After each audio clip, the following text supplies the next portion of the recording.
오늘은 부자와 거지 나사로, 부자와 거지 나사로 이런 제목으로 하나님 말씀 나누도록 하겠습니다. 예수님의 말씀을 듣고 바리새인들이 비웃습니다. 그런데 주님께서 계속해서 비유를 말씀하십니다.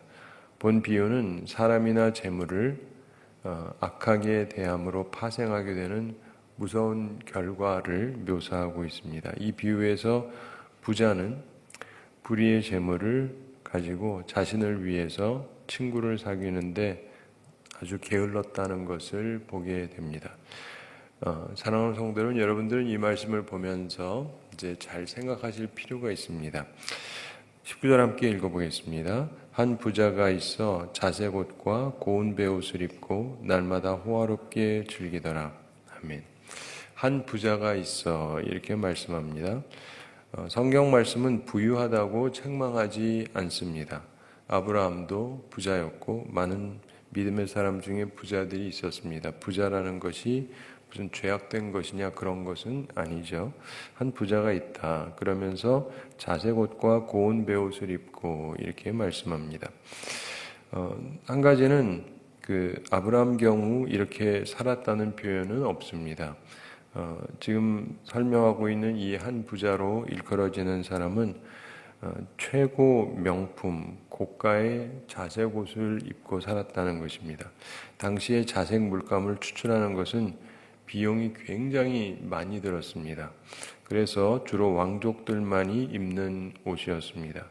게다가 겉옷뿐만이 아니라 속옷도 고운 베옷으로 입었다 이렇게 돼 있죠. 그래서 이 사람은 단순히 그 재물을 많이 갖고 있는 것뿐만 아니라 자기를 위해서 최고의 것으로 겉과 속을 장식하면서 그렇게 살고 있었고, 게다가 날마다 호화롭게 즐기더라 이런 말씀이 나오죠. 물론 아브라함이나 욥 같은 믿음의 사람들은 이렇게 살지 않았습니다. 그런데 이 부자는 날마다, 때때로가 아니라 항상 호화롭게 즐겼다 이렇게 되어 있습니다. 그는 단순한 부자가 아니었다는 얘기입니다. 뽐내고 우쭐거리는 자신의 부유함을 모든 사람에게 보이고 싶어하는 그런 사람이었던 것 같습니다. 그런데 자기만 사랑했고 아주 이기적인 사람이었습니다. 부자라고 다 똑같은 것은 아니죠. 더 많이 다른 사람보다 상당히 많이 가졌다고 해서 그것을 어떻게 쓰느냐 하는 것은 전혀 별개의 것입니다. 예전에 우리는 이제 장로교인데 감리교에서 유명한 웨슬리 목사님이 있었습니다. 그 당시에 이분이 항상 이렇게 설교하면서 거의 비슷한 주제로 많이 설교를 했기 때문에 굉장히 유명하게 알려져 있고, 특별히 감리교에서는 인간의 그 책임을 굉장히 많이 강조합니다. 우리 장로교에서는 하나님의 주권을 많이 얘기한다면 감리교에서는 사람의 책임을 많이 얘기해요. 그래서 우리 삶 가운데서 도덕적인 삶을 살아야 되고 예수 믿는 사람이니까 이런 부분을 훨씬 더 많이 강조를 합니다. 그리고 실제로 그런 것 때문에도 성도들의 삶 가운데서 변화된 삶을 살아야 된다고 가르쳤기 때문에 이 감리교가 시작된 데가 사실상 이제 영국인데, 그래서 영국은 혁명이 없었다 이런 표현도 있어요. 혁명이 뭐냐면 사람 다 죽여버리는 겁니다. 그러니까 못 사는 사람들이 뒤집고 일어나가지고 부자들 때려 죽이자.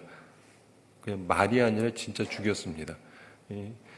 부자들을 보면 너무 화가 나는 거예요. 자기들은 못 먹고 못 사는데 자기 부자들은 너무 잘 먹고 잘 살고 그러니까. 근데 이게 어떻게 해결 방안이 없어요. 그러니까 이 못 사는 사람들이 화가 나가지고 뒤집어 엎는 거예요, 사회가. 그래서 혁명을 하게 되면 항상 사람을 엄청나게 많이 죽였습니다.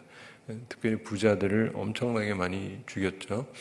유럽에 그런 역사가 많이 있는데 영국은 없어요. 근데 왜냐하면 바로 감리교 때문이다 이렇게 표현합니다. 그럼 감리교에서 뭘 가르쳤기 때문에 그런 일이 없었느냐 이런 겁니다. 이분이 설교를 하게 되면 이제 일반적인 삶 가운데서 크리스천 삶에 대해서 얘기할 때 일단 열심히 일하라 그래요. 열심히 일해야 돈을 벌 거 아니겠어요. 그렇죠? 열심히 일하셔서 돈을 많이 버십시오. 이게 일대지입니다. 그 다음 두 번째 대지는 뭐냐면은 많이 벌고 나서 이거를 잘 저축을 해두라 그래요. 쌓아두라고. 네, 열심히 버시고 그래가지고 이걸 잘 저장해 놓으라고.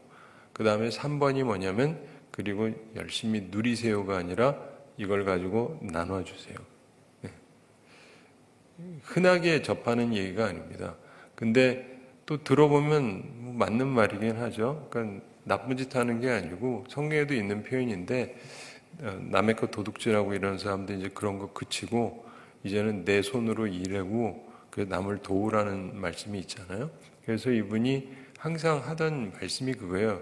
여러분 열심히 일하고 돈 많이 버십시오. 그리고 그거를 잘 저장해두고 그리고 남을 위해서 쓰십시오. 선하게 살라는 거예요. 그래서 그 당시에 유명한 얘기 중에 하나가 이분이 와서 설교를 했는데 일대지 얘기하니까 너무 좋은 거예요. 목사가 열심히 살면서 돈 많이 벌라고 하니까 너무 좋은 거예요. 그래서 아멘, 아멘. 그런데 두 번째 거기 나가서 또 이제 돈까지 잘 쌓으라니까 저축 많이 하라 그러니까 너무 마음이 좋아가지고 아멘, 아멘 했는데 3대지 가서 이제 즐기고 쓰세요가 아니라 선한 일을 하세요. 그러니까 에이 목사가 설교 망쳤다 뭐 이렇다는 웃기는 얘기가 있는데 근데 어쨌든 그렇게 가르치고 또 사람들도 그 말씀을 계속 듣다 보니까 아무래도 생각을 그렇게 하게 되니까 뭐 다 그 말씀을 듣지는 않겠지만 그래도 많은 사람들이 들은 거죠. 그래서 서구 사회에서는 보면은 그런 의식이 있어요. 그래서 부자는 책임이 있다 이런 생각을 갖고 있어요. 미국에서 보면 부자는 뭐가 있다고요? 책임. 나한테 돈이 많잖아요. 이 돈 가지고 나누라는 거예요. 나눠줄 책임이지 내 거니까 나 혼자 즐긴다 이게 아니라고 가르치고 있습니다. 근데 우리나라에는 별로 그런 생각은 없는 것 같아요. 아직도. 근데 그게 상당히 굉장히 필요한 것 중에 하나죠. 그런데 여기에서 보면 이 부자는 좋은 부자가 아니죠. 욥 같은 경우는 굉장히 선한 부자였습니다. 그래서 그는 누구보다도 잘 사는 사람 중에 하나인데 주변에 누가 어려운 사람을 보게 되면 그리고 어려운 사람이 도와달라 그러면 항상 도와줬다는 거예요. 항상 도와줬다는 거예요. 굉장히 중요한 요소입니다. 많은 사람이 욥의 고난을 보면서 나도 참 어려움이 많다라고 생각하는데 아무리 그래도 욥만큼 고난당하는 사람은 사실 제가 아직 본 적이 없고 그런데 그렇게 고난을 당하지만 그 전에 이분은 선한 일을 참 많이 했어요. 진짜 선한 일을 많이 했습니다. 저는 성경에 나오는 욥의 표현 중에서 항상 가슴에 와닿는 내용이 있는데 사람들이 망하게 될 때도 자기를 축복했다는 거예요.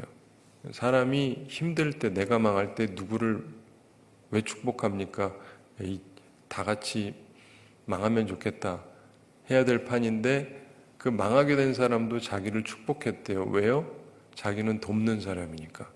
여러분 그렇지 않습니까? 여러분이 망하게 됐어도 제가 여러분을 돕는다 그러면 저도 망하는 게 좋겠어요? 아니죠. 저 사람은 잘 돼야 나한테 도움이 될 테니까. 그래서 그는 인생에서 그렇게 살고 있었다. 그래서 욥기를 보면서 자꾸 자기를 욥이랑 이렇게 동일하려고 동지로 하려고 하는 분들에게 제가 드리는 말씀 중에 하나는 우선 내가 그렇게 살았나를 생각해 보셔야 돼요. 고난당한 것만 얘기하지 말고. 근데 욥은 말 그대로 선하게 의롭게 살았는데 어려움을 당한 거예요. 모든 사업체가 다 망하고 애가 열이 있는데 열이 한꺼번에 다 죽고 세상에 이런 일이 누가 벌어집니까? 근데 아무튼 이런 어려움을 겪으면서도 하나님 앞에 범죄하지 않았는데 그리고 자기 주변에 어려운 사람들을 항상 도우면서 살았습니다. 그렇기 때문에 그의 부유함은 옆에 사람들이 함께 칭찬하고 박수 쳐줄 만한 거였지만 오늘 본문에 나오는 사람은 그렇지 않다는 얘기를 예수님이 설명하고 있습니다. 자, 여기서 보면은 많은 분들이 이걸 비유다 이렇게 보고 또 어떤 성서학자들은 비유가 아니라 실화다 이렇게 보기도 합니다. 왜냐면 뭐 실화라고 해서 안 될 것도 없죠. 근데 어쨌든 비유든 실화든지 간에 하여간 그런 부자가 있었다. 그래서 자신을 위해서는 그냥 모든 것을, 최고의 것을 가지고 누리고 하루도 빠짐없이 날마다 호화롭게 즐기면서 살았다.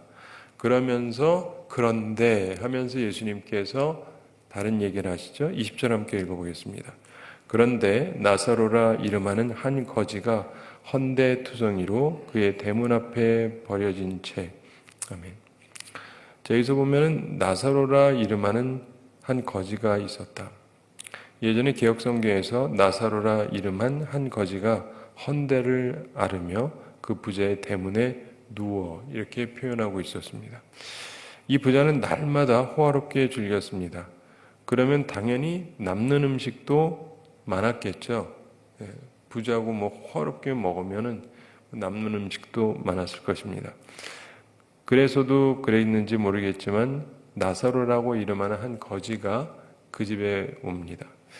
이 나사로라고 하는 이름은 뜻이 하나님께서 도우셨다 이런 뜻입니다. 이름이 참 좋은 이름이에요. 하나님께서 도우셨다. 굉장히 좋죠? 그런데 이름은 좋아요. 그런데 아무것도 없는 거지였습니다. 구걸하는 자였죠.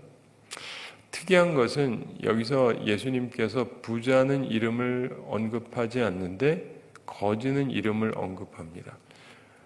보통 이름을 언급한다는 것은 그 상대방을 안다는 것이고 중요하게 여긴다는 것입니다.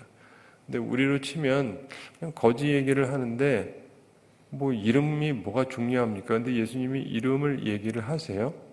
부자는 얘기를 안 하시고 그래서 어떤 분들은 이렇게 생각합니다. 하나님께서 누구는 이름을 기억하시고 누구는 기억하지 않는다. 예수님이 그러잖아요. 어떤 사람에 대해서 나는 너를 도무지 알지 못한다. 이런 표현도 하시고 그러므로 우리가 기억해야 되는 것은 이 세상에서 잘 살고 부유한 것이 하나님이 나를 기억해 주는 이유가 되지 않는다는 것입니다. 그리고 이 땅에서 내가 가난하고 힘들다고 해서 하나님이 나를 기억하지 아니하시는 것이 아니다. 이게 주님의 입장입니다. 그러면서 이 나사로라 이름하는 한 거지가 헌데투성이다 이렇게 되어 있습니다. 자기 필요를 채울 수 없는 거지였습니다. 더 나아가 건강도 나빴다는 얘기입니다. 상처투성이의 몸입니다. 그런 헌데투성이로 그의 대문 앞에 버려진 채 이렇게 되어 있습니다. 그 부자의 대문에 누워 있었는데 나사로는 아마도 거동이 불편한 자였던 것 같습니다. 제대로 걸을 수 없는 상태를 설명하는 것 같습니다. 그러니까 사람이 최악의 상황이죠. 거지인데다가 몸도 엉망이고 제대로 걸을 수도 없고 정말 불쌍한 사람, 먹을 것이 없고 몸은 피부병으로 엉망이고 걸을 수도 없는 장애인으로 보여집니다. 여기서 보면 우리는 이 두 가지 비교를 보게 되는데 하나님께서 이 말씀을 하시면서 예수님을 통해서 우리에게 전달해 주고자 하는 부분, 세상을 살면서 보면은 많은 부분들을 보게 됩니다. 부자도 있고 가난한 사람도 있고 수많은 사람들이 존재합니다. 저는 그 하나님의 섭리라고 보는데 저는 인생을 오래 산 건 아니지만 참 많은 거를 봤어요. 대부분의 사람들이 보게 되는 부분에 비해서 굉장히 다양하게 많은 걸 보게 하셨습니다. 그래서 어려서 전에도 한번 말씀드렸는데 초등학교 예전에 저희는 이제 국민학교라고 그랬는데 초등학교 때 빈부차가 뭔지를 확연하게 제가 보면서 느끼게 됐습니다. 전 서울에서 태어나서 자라긴 했는데 같은 서울에서도요. 부자랑 가난한 사람이랑 차이가 엄청났어요. 제가 어렸을 때도. 그래서 처음에 1, 2, 3학년 다녔던 학교랑 4, 5, 6학년 다녔던 학교랑 두 학교는 엄청나게 차이가 납니다. 첫 번째 다녔던 학교는 가난한 애들이 너무 많아요. 그래가지고 점심에 도시락을 못 사가지고 오는 애들이 굉장히 많습니다. 그리고 싸워봤자 전부 다 신김치예요. 점심시간에 딱 뚜껑을 여는 순간 신김치 냄새가 우리 반을 가득히 채워요. 전부 신김치를 갖고 왔으니까. 다 못 사니까. 뭐 좋은 거 싸우는 애가 없어요. 근데 그 다음에 다음 학교 가는데 나중에 알고 보니까 우리나라에서 제일 잘 사는 알려진 학교 중에 하나고 지금까지도 알려져 있더라고요. 명문으로. 근데 거기는요, 김치만 싸우는 애가 거의 없어요. 전부 반찬이 고급이에요. 어떻게 그렇게 차이가 날 수 있는지 이해가 안 가요.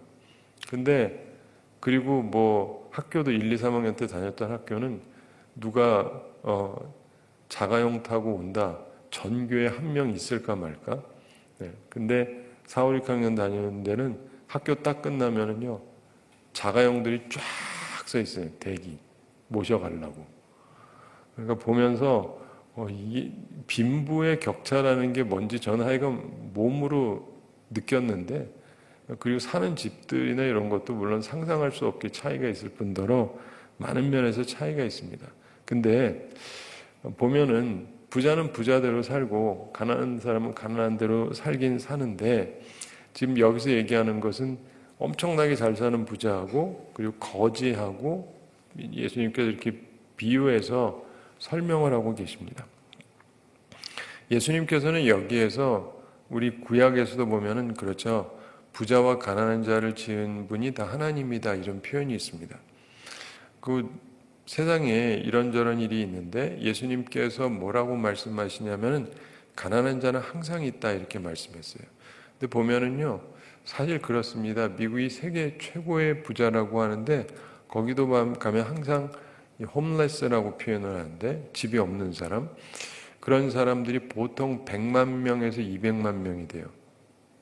네, 우리 하남이 30만 명밖에 안 되거든요. 이거의 3배에서 한 6배 정도의 잘 데가 없는 사람들이 거의 언제나 있습니다. 미국의 그 최고의 나라에. 그 정부에서는 전혀 돌보지를 않습니다. 왜냐하면 이 사람들에겐 투표권이 없어요. 투표권이 없기 때문에, 여러분도 투표하러 가시면 다 주민등록증 쓰시죠? 예. 주민등록증이 있어야 돼요. 거주지가 있어야지 이 사람을 증명을 할 수가 있습니다. 근데 자기 집이 없기 때문에 자기 거주 증명이라는 게 없어요, 이 사람들은. 그래서 투표권이 없고 정치인들은 투표할 수 있는 분들한테만 고개를 숙입니다. 네, 중요한 순간에 나를 찍어줘야지, 찍어줄 능력이 없는 사람한테 잘할 이유가 없는 거예요. 그러다 보니까 그 사람들에 대해서는 관심이 없어요. 표가 안 되니까. 근데 제가 이 말씀을 왜 드리냐면, 그렇게 미국 같은 경우에도 지금도 거지들이 있다고요. 네.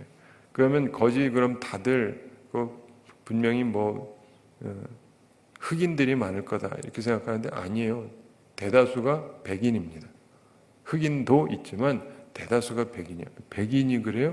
네, 백인이 그렇습니다.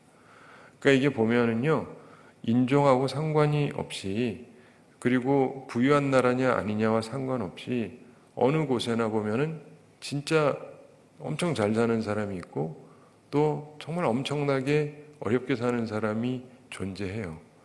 나라마다 그렇습니다. 아프리카나 이런 못 사는 나라, 중남미에도 못 사는 나라를 가서 보면 진짜 엄청나게 못 삽니다.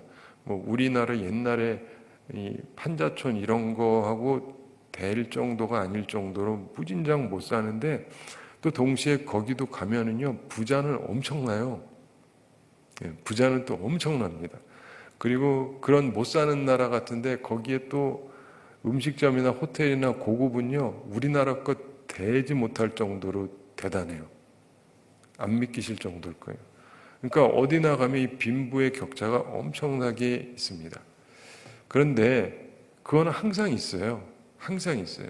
이게 어떤 사회든 똑같습니다. 그러면 공산사회가 되면 없어지느냐? 아니요. 거기도 똑같아요.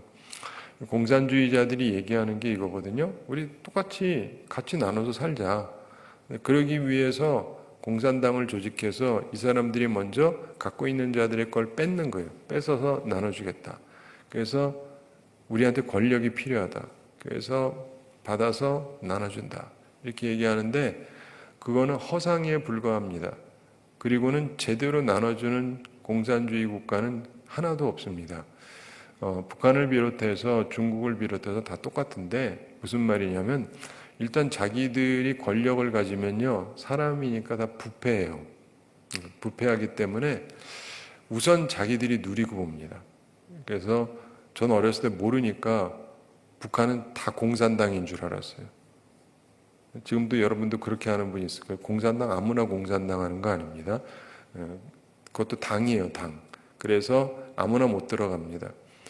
그래가지고 이 당원이 돼야 되는데 우리나라 서울이 있는 것처럼 북한 같은 경우 평양이 있잖아요. 평양이 아무나 못 삽니다. 서울에 우리는 아무라도 살 수는 있죠. 거주의 자유는 있으니까. 그런데 공산주의 국가를 가면 거주의 자유 자체가 없어요. 그래서 이 권력 있는 사람들만 거주의 자유도 있고 여행의 자유도 있어요. 다른 사람들은 여행의 자유도 없습니다. 허락을 받아야 돼요. 그리고 아무 데 가서나 거주할 수 없습니다. 그래서 이 공산당들만 제일 좋은 곳에서 살아요. 북한에서도 평양 가면은 굉장히 좋습니다. 어떤 분들은 보면 어우 북한이 잘 산다. 맞죠. 강남 가면은 잘 살아요. 그런 것처럼 어디 보느냐에 따라 틀린 건데 평양은 공산당들만 사는 데예요. 일반 사람들은 와서 살 수가 없어요. 그래서 자기들만을 위한 도시를 만들고 자기들만을 위해서 최고의 것을 만들고 누리고 사는 거예요. 중국 가면 베이징이 그렇습니다. 북경이 있는데 북경을 이렇게 구획을 해가지고 아무나 못 들어와요. 아무나 들어와서 살 수가 없습니다. 그게 공산당들의 특징이에요. 그러니까 뭘 모르는 분들은 공산주의를 하게 되면은 다 평등하게 갖는 줄로 아는데 그거는 논리가 그렇지 그렇게 해본 나라가 없어요. 그냥 다 뺏겨가지고 다 같이 못 사는 거죠. 그렇지만은 안으로 들어와서 보면은 공산당들은 잘 살아요. 그리고 자기네들은 대대로 잘 사는 거예요. 그냥 공산당의 자식이 공산당이 되니까. 이해가 되세요? 네. 우리나라에도 약간 그런 의식을 가진 사람들이 있죠. 근데 기본적으로 그런 것들을 보면 어떠냐면 참 슬프죠. 사람들은요. 자본주의든 공산주의든 혹은 어떤 형태를 갖고 있든 상관없이 많은 사람들이 이런저런 얘기를 하지만 항상 진짜 부자가 있고 진짜 가난한 사람들이 존재합니다. 그리고 대부분의 우리들은 내가 있는 영역에만 있으니까 잘 몰라서 그렇지 여기저기 살피면서 보면 진짜 잘 사는 사람이 있고 진짜 못 사는 사람이 있어요. 근데 예수님께서는 이걸 누구보다 잘 아시는 거죠. 그리고 특별히 지금 이 사람들이 공존하고 있는 것처럼 표현을 하고 있습니다. 21절 함께 읽어보겠습니다. 그 부자의 상에서 떨어지는 것으로 배불리려 하매 심지어 개들이 와서 그 헌대를 할더라. 아멘. 이 멋쟁이 부자는 최고급 명품 옷만 입고 매일 호화롭게 즐기는 중에 그의 대문을 출입하면서 나사로를 분명히 볼 수밖에 없었을 것입니다. 따라서 동정을 베풀고 구제하고 선을 베풀 수 있었습니다. 그런데 그는 전혀 동정하지도 구제하지도 선을 베풀지도 않았습니다. 그 부자의 상에서 떨어지는 것으로 배불리려 했다. 이렇게 예수님이 설명합니다. 거지 나사로의 의도만 나와 있죠. 실제로 배불리 먹었다는 설명은 없습니다. 거의 아무것도 얻지 못했다는 느낌이 들죠. 그러면서 심지어 개들이 와서 그 헌대를 할더라 이런 표현이 나옵니다. 거지 나사로의 상태를 더 비참하게 만들었던 것은 때때로 거리에 더럽고 귀찮은 개들이 와서 그의 상처 헌대를 할곤 했다는 것입니다. 자, 이 말씀을 보면서 우리가 생각할 게 있습니다. 분명한 것은 부자로서 자기의 몸 장식을 위해서 최고급 명품으로 속옷, 겉옷 꾸며 입고 매일 호화롭게 즐기던 이 사람. 그 사람이 불쌍한 거지를 보면서 아무런 관심도 보이지 않았다. 그리고 전혀 돕지 않았다. 그리고 자기만을 위해서 이기적으로 살았다. 이런 얘기를 하고 계십니다. 우리가 다음에 보겠습니다마는 그런데 거지 나사로는 죽어서 아브라함의 품에 들어가고 부자는 죽어서 음부에서 고통을 당합니다. 이런 걸 보면서 예수님께서 우리에게 말씀하셨던 이유가 뭔지를 기억하셔야 됩니다. 그 당시에 교회에 다니는 소위 믿음 생활 잘한다는 바리새인들, 이들이요 진짜 좋아하는 거는 돈이었어요. 오늘날에도 그런 분들이 의외로 많습니다. 교회 다녀요. 굉장히 믿음 좋은 것 같아요. 근데 이분들이 돈을 너무 사랑해요.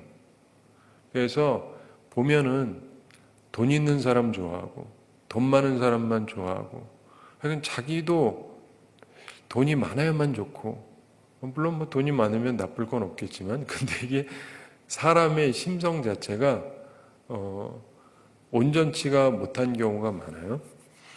성경은 돈을 사랑함이 일만하게 뿌리라고 했기 때문에 돈은 사랑하시면 안 돼요. 여러분이 돈을 갖고 있는 건 괜찮은데 돈을 사랑하면 안 됩니다. 사랑하는 마음이 이게 딱 꽂히잖아요. 그럼 거기서부터 온갖 악이 발생을 해요. 굉장히 중요한 것인데 이건 부자냐 가난하냐하고 전혀 상관이 없습니다. 사람의 마음에 욕심이 발동을 하기 시작을 하면요, 거기서부터 생각할 수 없는 온갖 악이 나오기 시작해요. 거짓말도 나오고 속임수도 나오고 이상한 일들이 나오기 시작합니다. 돈이 일만하게 뿌리라는 게 아니고 돈을 사랑함, 이게 일만하게 뿌리예요. 그 예수님께서 하나님과 재물을 겸하여 섬길 수 없다라고 분명히 말씀하셨잖아요. 그래서 우리는 하나님만을 섬겨야지 하나님, 돈 다 똑같다 이렇게 생각하시면 안 됩니다. 이게 우리에게 굉장히 중요한 요소예요. 그리고 예수님께서 이걸 통해서 우리한테 말씀해 주시고 또 예수님이 오셔서 구약 시대에 비해서 굉장히 뒤집어지는 얘기를 자꾸 하시는 겁니다. 구약에서는 부자가 된다는 것은요, 하나님의 축복을 받는 것, 그래서 의로운 것, 그래서 하나님의 복을 받은 사람이니까 당연히 천국 갈 사람이고 모든 것이 좋다는 식으로 사람들이 이해를 했어요. 근데 예수님이 오셔서 자꾸 이상한 말씀을 하는 거예요. 부자는 하나님 나라 들어가기가 어렵다, 쉽다? 어렵다, 다 아시죠? 그래서 부자 될 마음이 없으시죠? 이게 굉장히 중요한 거예요. 이게 현실적으로 부자는 하늘나라 들어가기 어렵다. 그래서 모든 교우들이 부자가 될 마음들이 없죠. 예. 그리고 무슨 말인지 아시죠? 그러니까 우리가 이 안다라는 거하고 이 현실하고 이 괴리감이 생각보다 많습니다. 특별히 한국 분들은. 그래서 뭐 기왕이면 잘 사는 게 좋잖아요. 근데 여기서 예수님께서 말씀하신 부분 속에서 우리가 기억을 해야 되는 게 있습니다. 이게 어느 게 부자고 어느 게 가난한 거냐에서도 잘 생각하셔야 되는 게, 가난하다고 해서 천국 가는 것도 아니고 가난한 사람 중에도 악한 사람들이 많습니다. 돈 사랑하는 사람도 있고.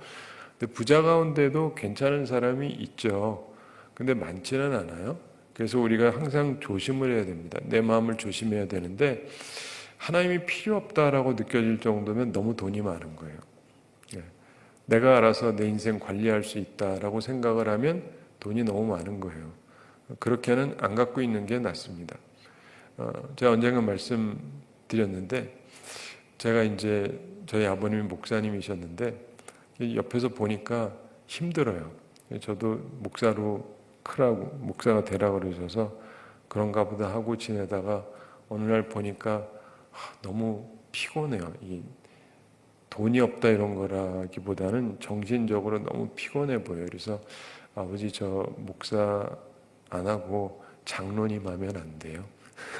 교회 안 다니겠다가 주님이야 섬겨야죠. 근데 단지 이제 목사는 안 하고 난 저 이제 장로님 할게요. 제가 장로님 돼가지고 돈 많이 벌어가지고 목사님 많이 도와드리고 그럴게요. 안 된다고. 아무튼 그러셔가지고 이제 좀 고민을 했던 그런 적이 있습니다. 그러면서 그 다음에는 이렇게 제가 보면서 그러면 제가 나중에 목사님 되기 전에 돈 많이 벌어가지고 돈 벌어놓고 목회할게요. 그래야지 눈치 안 보고 살 수 있을 것 같아서 그때 아버지가 그것도 하면 안 된대요. 그런데 어쨌든 그런 얘기들을 통해서 제가 계속 생각했던 부분 중에 하나가 뭐냐면, 사람이 살아가면서 경제적인 부분들, 이런 부분들에서 피곤함이라든가 이런 것들이 있는데, 근데 오늘 말씀에서도 보는 것처럼 어떤 사람은 충분하게 갖고 있어요. 충분을 넘어서 넘치게 갖고 있고 매일매일 즐겨도 상관없이, 하여간 하나님께서 이 사람한테는 엄청 부어주셔가지고 수많은 걸 갖고 있는데, 이 사람이 옆에 있는 어려운 사람을 보면서 전혀 돕지를 않아요. 왜 안 돕는지 아세요? 생각해 보신 적 있습니까? 왜 안 돕는지? 그 사람 입장이 돼서 생각을 안 해서 그래요. 많은 경우 여러분들이 차가운 마음으로 살아가게 될 때 그 상대방의 입장이 어떤지를 생각을 안 해서 그래요. 상대방의 입장을 생각을 하면 조금 보는 눈이 달라집니다. 근데 대부분의 우리가 예수님 같은 마음을 못 갖는 게, 예수님이요, 좋은 눈, 나쁜 눈 이런 표현을 하시거든요. 눈이 좋아야 된다. 눈이 좋아야 되는 거 아시죠? 근데 성경이 얘기하는, 예수님이 얘기하는 좋은 눈이 뭔지 아세요? 어려운 사람의 사정이 보이는 게 눈이 좋은 거예요. 나쁜 눈은 안 보이는 거. 다른 사람의 어려움이 눈에 하나도 안 들어오는 게 눈이 나쁜 거예요. 그걸 인색하다고 표현을 합니다. 그런데 너그러운 눈, 이게 눈이 좋은 거예요. 아, 힘들겠구나, 이런 생각이 들어야 돼요. 그래야지 돕든지 할 거 아니겠어요. 근데 전혀 안 보이니까 내 눈에는 힘들긴 뭐가 힘들어, 뭐 이렇게 되니까 그렇게 되는 거예요. 사랑하는 성도 여러분, 오늘 말씀을 통해서 주님께서 나를 어느 쪽으로 보고 계시느냐, 한 가지 분명한 것은 이 부자는 분명히 어려운 사람이 자기 옆에 있고 눈에 보임에도 불구하고 마음이 전혀 동하지를 않았고 선하게 살지 않고 자기 혼자 열심히 누렸고 그리고 지옥 갔다. 이게 예수님의 말씀이에요. 우리의 목표가 그러면 곤란하지 않습니까? 그래서 우리 삶의 목표가 어떻고 지금 어떻게 살아가고 있는가를 잘 생각해 볼 필요가 있습니다. 최근에 들어서도 나는 무엇을 하고 있었는가? 어려운 사람을 도우려고 했는가? 저도 최근에 좀 어떤 얘기를 듣고 그래서 당회에도 말씀드리고 지난주에 특세하면서 헌금하고 그걸로 좀 도와드리기로 하고 당회에서도 그렇게 하기로 하고 그리고 모여진 헌금에다가 조금 더 해서 이렇게 보내드렸는데 사람들의 마음속에서요, 누군가를 보면서 돕고 싶은 마음을 갖는다는 것, 선한 마음을 갖는다는 것 굉장히 중요합니다.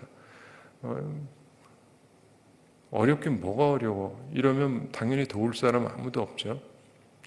근데 여러분의 마음은 어떤가 잘 생각해 보시기 바랍니다.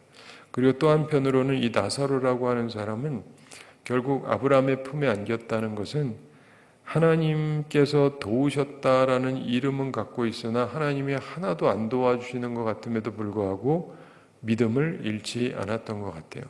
상황이 어렵지만 옆에 사람들이 날 도울 수 있어요. 안 도와요. 그럼 더 비참합니다. 사람이 있잖아요. 옆에 다들 못 살면야 뭐 기대할 것도 없잖아요. 너무너무 잘 살아요. 좀 도울 수 있어요. 안 도와요. 그럼 얼마나 마음이 상하겠습니까? 그러나 그가 믿음을 지키면서 사니까 죽은 후에 아브라함의 품에, 하나님의 품에 안길 수가 있게 된 것이죠. 이 극명한 차이점을 보면서 나는 어떤 쪽인가를 생각해 보시기 바랍니다. 그리고 내가 부자라고 한다면 이런 부자가 되면은 안 되고요. 그리고 지금 바리새인들이 비웃는 것처럼 지금도 이 말씀을 들으면서 비웃으면 위험하신 분이에요. 굉장히 위험한 분들이라고요.